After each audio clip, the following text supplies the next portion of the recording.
What's going on, everybody, and welcome back to the Locked On Pirates podcast. I am, of course, your host who does the most, Ethan Smith, and I hope you're all having a phenomenal Thursday. Won't even lie to you, today's episode is going to be an interesting one. It took me a minute to compose my thoughts, my analysis, and everything referring to the Hall of Fame voting that took place on Tuesday. On today's episode, we are going to be doing an in-depth analysis on the Hall of Fame balloting results from this year. We're also going to take a look at next year's ballot and see what is on tap for that, as well as my message to the Hall of Fame in Cooperstown that we will get to here shortly. Of course, thank you for making me your first listen of the day every single day here on the Locked On Podcast Network, where it's your team every day. You can listen every day where you find your podcast on Apple, Spotify, Google Play, pretty much wherever you get your podcasts. And also, you guys have been smashing that button on the YouTube channel, the subscribe button. Keep it up. I'm loving it so much. Guys, with all that said, we're going to have a fun episode. I want to hear your opinions after this episode is over, too. This is going to be a very opinionated episode from my part. But guess what, guys? When the music plays, it's time to get real. So let's have a good episode.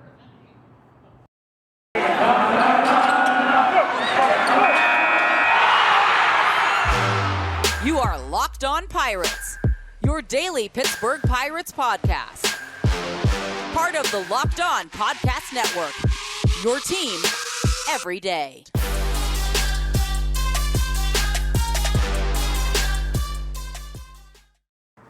And welcome back, of course, to the Locked On Pirates podcast. I am, of course, your host, Ethan Smith. Hope, again, you all are having a phenomenal Thursday. We're almost through the month of January already. The first month of 2022 has flown by. It's going to be a very interesting one. As you can see, I am podcasting from work today if you're on YouTube.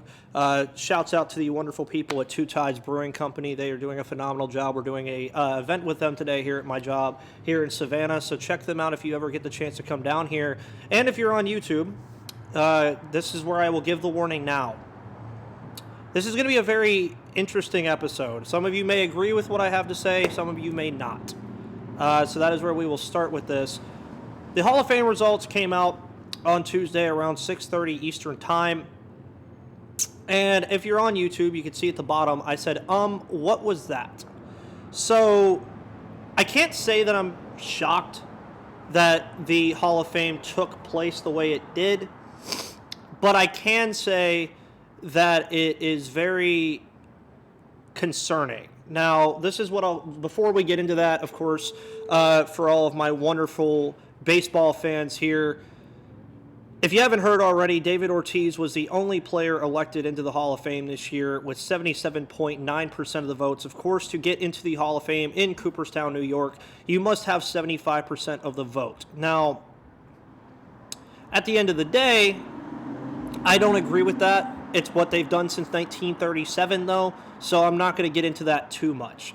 Of course, biggest question heading into the balloting on Tuesday and the results to the voting on Tuesday was, are players like Roger Clemens and Barry Bonds going to get into the Hall of Fame? Curt Schilling kind of writ himself off last year after not getting in. He said, I don't care anymore, all that good stuff. We already heard about all that last year.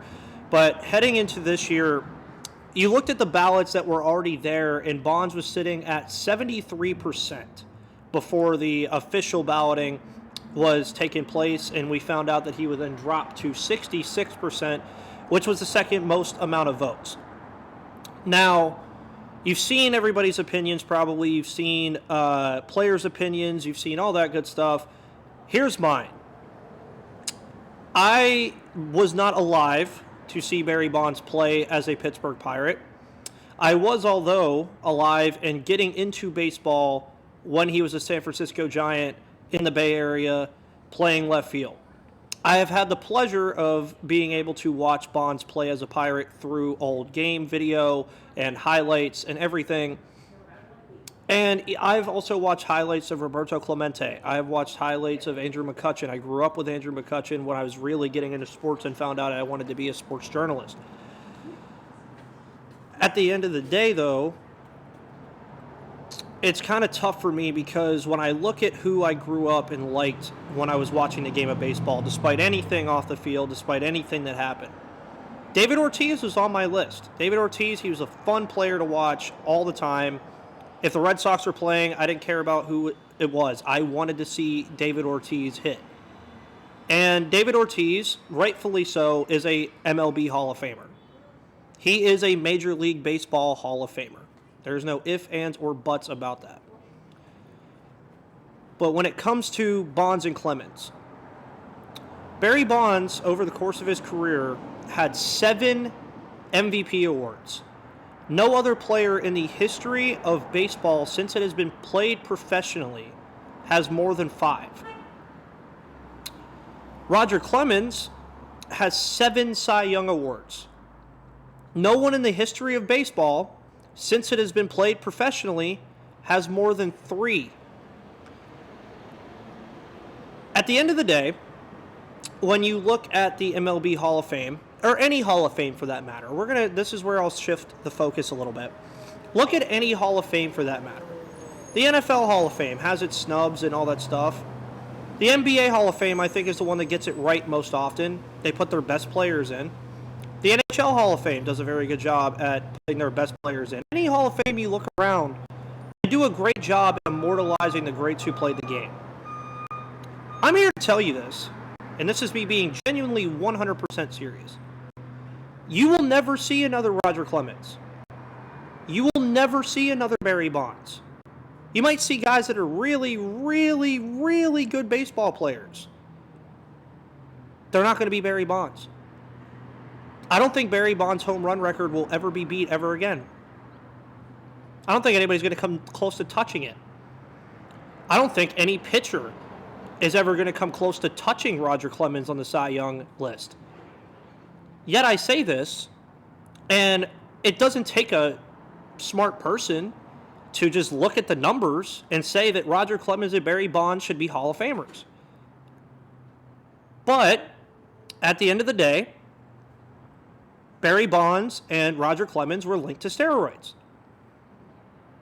And a few years ago, maybe almost a decade ago, they changed the rules of the balloting. If you received at least 5% of the votes, you could stay on the ballot for 15 years. I believe Bonds and Clemens were on their 3rd runaround, so this would have been 7 years ago. 2nd and 3rd runaround, or 2nd runaround. It was one of the two. And they changed the rule where you could only be on the ballot for a maximum of 10 years. And there were some guys that were on the ballot for longer than that, so they got enshrined into that rule, so that would end up being their final year. But if you ask me, that rule was made in place not to fault players who got less than 5% on the ballot and move them off. That rule was not made to give a player 10 chances to get into the Hall of Fame. That rule was to shorten the length that Roger Clemens and Barry Bonds would be on the Hall of Fame ballot. And it worked. You look at the growth that those two have had on the ballot over the last couple of years, and it's awesome. Bonds went from 44 to 66%. Clemens went from, I believe, 39 to 60% over the last couple of years.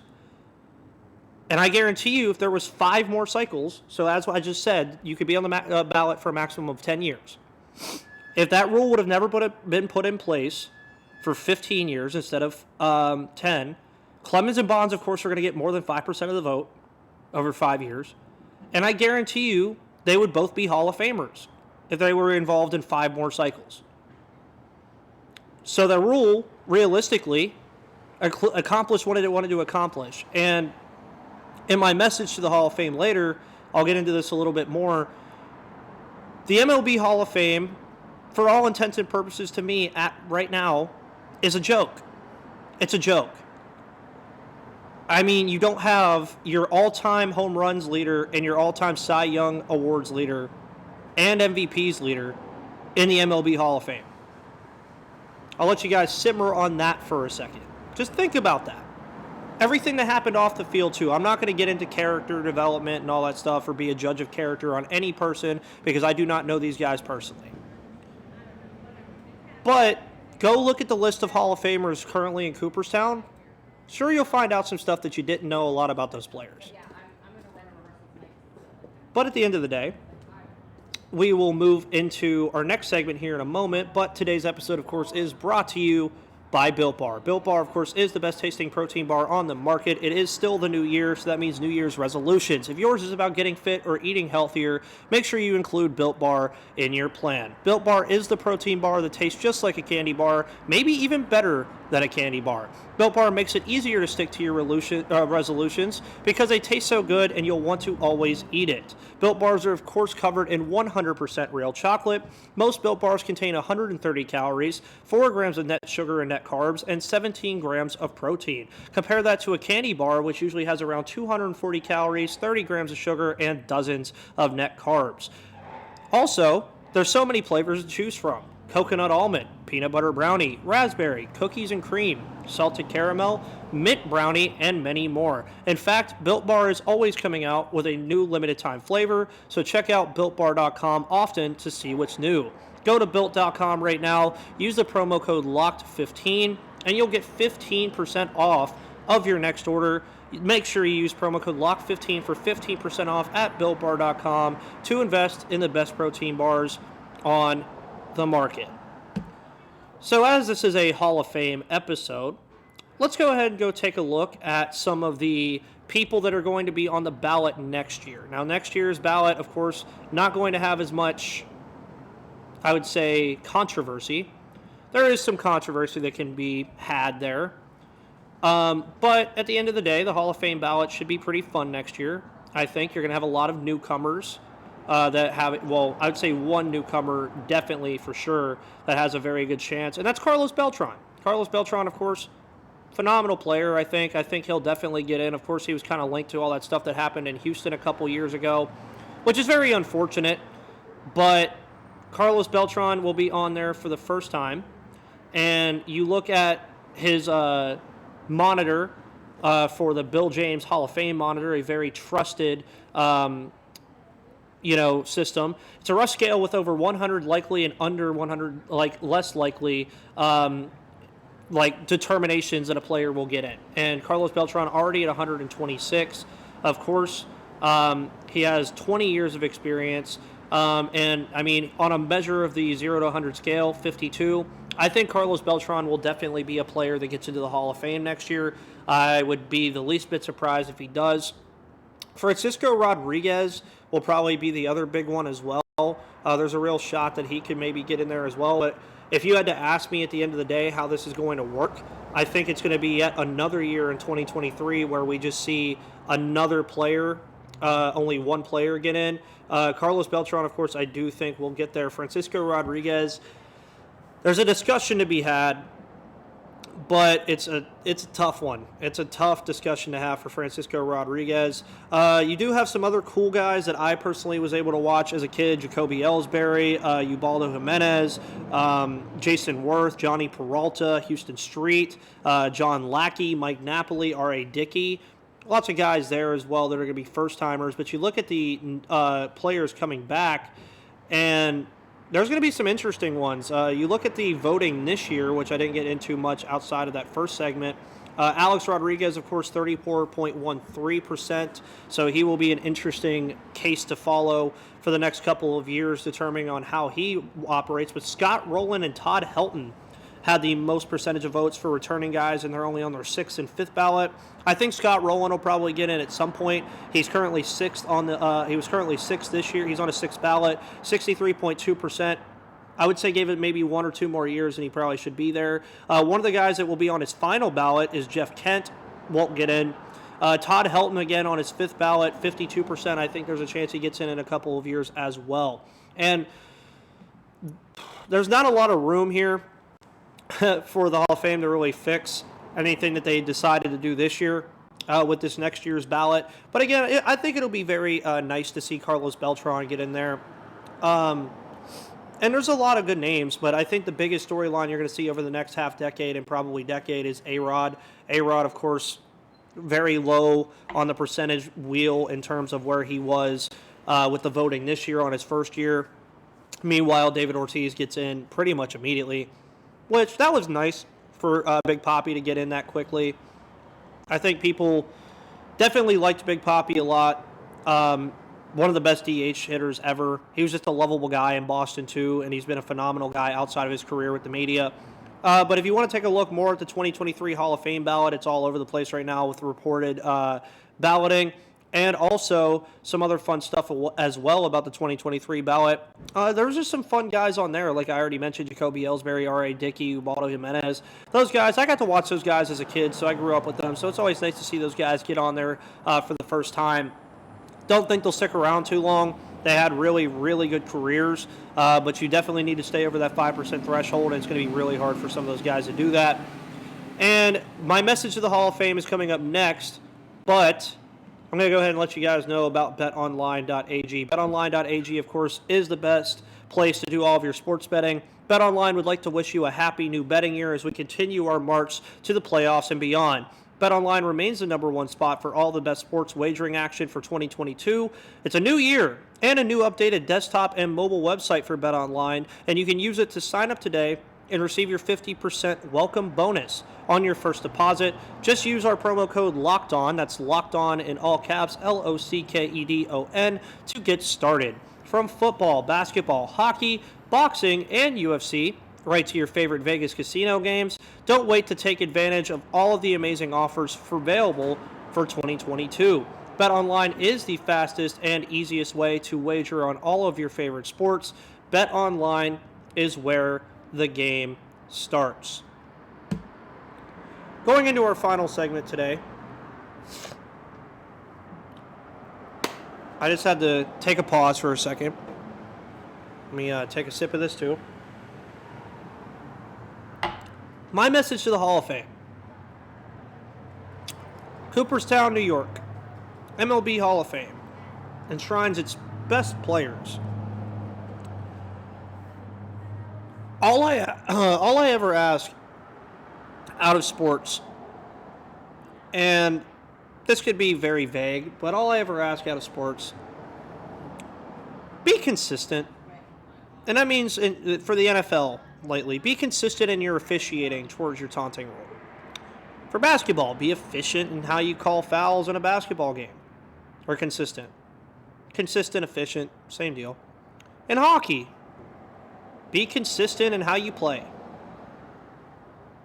Baseball, be consistent on how you criticize people. The amount of criticism that came the way of Sammy Sosa, Kurt Schilling, Jeff Bagwell, Barry Bonds, and Roger Clemens, for that matter, was unwarranted, I think, really. Of course, you had the whole Balco scandal back in 2003, 2004. You had a bunch of that stuff. It just happens. But please, if anybody wants to tell me this right now, and you guys can comment below this. I love your comments. I love your comments on Twitter. I love your comments on the YouTube videos, all that good stuff. Who can legitimately tell me when there was a clean era of baseball? I can't. I'm 23 years old. I've seen baseball. I could have physically saw baseball from 1998 to 2021 because we haven't seen baseball yet this year. And who knows if it's coming back. Just with what I've read, the books that I've read on baseball, the articles that I've read about specific events on baseball, about Barry Bonds, about the Hall of Fame, about all that stuff. Has there ever been a clean era of baseball? Was Babe Ruth's era of baseball completely clean? Was Hank Aaron's era of baseball completely clean? Was Bill Mazeroski in the Pittsburgh Pirates era when they were really good in the 60s a clean era of baseball? The 70s, was that a clean era of baseball? Mark McGwire, I don't know. Ryan Howard, Derek Jeter, Alex Rodriguez, the eras. Jim Leland as a manager. Any time that any of those guys met, Tony La Russa. You think that throughout Tony La Russa's entire career that there was ever one point where there was a clean era of baseball? I don't think so. I really don't. That is coming from me to you, the listener of Locked On Pirates podcast. The sport that I love and love dearly, I don't think there has ever been a fully clean era of this sport since it has been played professionally. I don't. Be it if we figured it out or not. It's so prevalent that it has kept two of the best players to ever play the game of baseball out of the Hall of Fame. And again, as I mentioned earlier, it's a joke. If you want to compare it to another sport, this would be like Peyton Manning and whenever he retires, Tom Brady being left out of the Hall of Fame. Barry Bonds and Roger Clemens were left out of the Hall of Fame for being linked to steroids. Okay. So if you're going to use that logic, so say the MLB Hall of Fame voters who have criticized Bonds and Clemens for this for 10 years were the same voters for the NFL Hall of Fame. Is Ben Roethlisberger a Hall of Famer in 5 years with that? Is Tom Brady a Hall of Famer? Despite Deflategate. Is Ray Lewis a Hall of Famer? Is Shannon Sharp a Hall of Famer? Ask yourself these questions, guys. If you're listening to this episode right now, ask yourself. And again, as I said, I'm not going to judge anybody's character directly. I will mention names, but I will let you be the judge of their character. I am not going to judge anyone's character. I cannot judge Barry Bonds and Roger Clemens' character because I do not know them. That's something I wish the media would get into their head sometimes, is you can't judge the character of somebody just because you don't like them. You could judge them based on what they've done. I could judge them based on their actions. But if you're going to do that, you have to be consistent. Again, David Ortiz was inducted into the Hall of Fame on his first ballot.